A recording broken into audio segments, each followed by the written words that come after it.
Always be awesome. कैसे हैं आप सब लोग? आपको पता है लाइफ में कभी कभी हमारे ऐसी सिचुएशंस आती है कि हम समझ नहीं पाते कि हम करें क्या। हमको समझ में नहीं आता कि हम कहाँ गलत हो गए, है ना। और मुझे जहाँ तक लगता है कि 2025 ये लगभग 100 में से 90% लोगों के लिए बहुत ही फाइनेंशियल क्राइसिस से गया हुआ एक साल रहा है। बहुत सारे लोग फाइनेंशियली कमज़ोर महसूस कर रहे थे, उनको प्रॉब्लम्स आ रहे थे। हर किसी के लाइफ में पैसे को लेकर दिक्कतें हैं, आज भी है।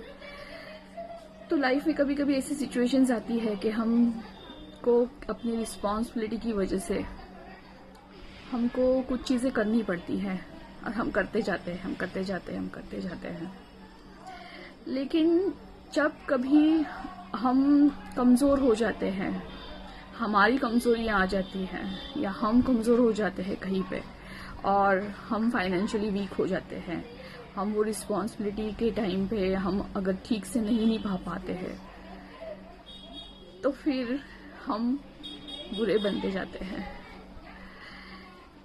जहाँ तक मुझे ऐसा लगता है कि इंसान जो बोलता है कि पैसा सब कुछ है, तो हाँ, इंसान आज की डेट में पैसा सब कुछ है। आपके पास पैसा है तो आपकी इज्जत है, आपके पास पैसा है तो आपका रेपुटेशन है, वेल्थ एक रुतबा है, आपको सब पूछेंगे, आपके आसपास लोग हैं।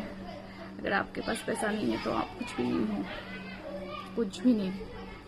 ऐसा नहीं है, लाइफ में सिचुएशंस हर टाइम ऐसे नहीं होती कि कोई पैसे खर्च कर रहा है या कैसे भी पैसों को ध्यान नहीं दे रहा है तो ही क्राइसिस आते हैं। कभी कभी लाइफ में क्राइसिस इस वजह से भी आते हैं कि हमारे पास कुछ ऐसी सिचुएशन क्रिएट हो जाती है कि हम उस टाइम पे कुछ नहीं कर पाते और हम फाइनेंशियली वीक हो जाते हैं। जिस टाइम पे हम फाइनेंशियली वीक हो जाते हैं और हमारे पास पैसा नहीं रहता, तब हमको समझ में आता है कि कौन अपना कौन पराया। घर वालों को भी हम बोझ लगने लगते हैं। जो एक समय पे घर वाले हमारी हर बात एक लफ्ज पे माना करते हैं, वही लोग हमको आके सुना के जाते हैं। मतलब बहुत ही वर्स्ट सिचुएशन लाइफ में आ जाती है। तो मैं एक ही बात सोचती हूँ ऐसे सिचुएशन में कि ऐसी जब भी लाइफ में सिचुएशन आए, कितनी भी बुरी, कितनी भी वर्स्ट, इंसान को एकदम काम रहना चाहिए, शांत रहना चाहिए। सिचुएशन को किस तरीके से सुलझाए इसके बारे में सोचना चाहिए। और जो भी लोगों के साथ बात करने से आर्ग्यूमेंट्स बन सकती है, उनसे कॉन्वर्सेशन कट ऑफ कर देना चाहिए, क्योंकि आर्ग्यूमेंट होने से बेटर है कि कॉन्वर्सेशन ही ना हो। तो रिश्ते तो बच सकते हैं, कम से कम रिश्ते तो बच जाएंगे। और हर एक इंसान के लाइफ में इस तरीके की सिचुएशंस आती है कि वो नीचे हो जाता है, उसके पास पैसा नहीं रहता, बहुत वर्स्ट सिचुएशन से गुजर रहा होता है, मेंटली, फिजिकली, फाइनेंशियली, हर चीज से, इमोशनली भी। ठीक है, लेकिन ये हर टाइम के लिए थोड़ी होता है, थोड़ा फेज होता है लाइफ में, कभी कभी आता है। जब वो ठीक हो जाएगा, सब कुछ हो जाएगा, फिर आप उसके साथ कैसे बिहेव करोगे? क्या आप उसके साथ वापस पहले जैसा बिहेव कर पाओगे?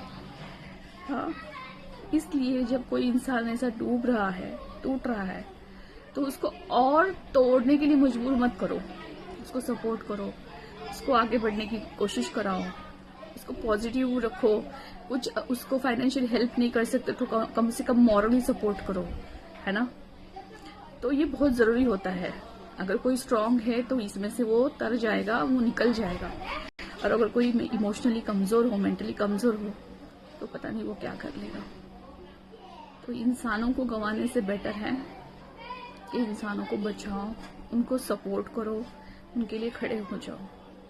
फाइनेंशियली सपोर्ट ही बड़ा सपोर्ट नहीं होता, उनके लिए हम हैं ये दिखाना भी बहुत ज़रूरी होता है।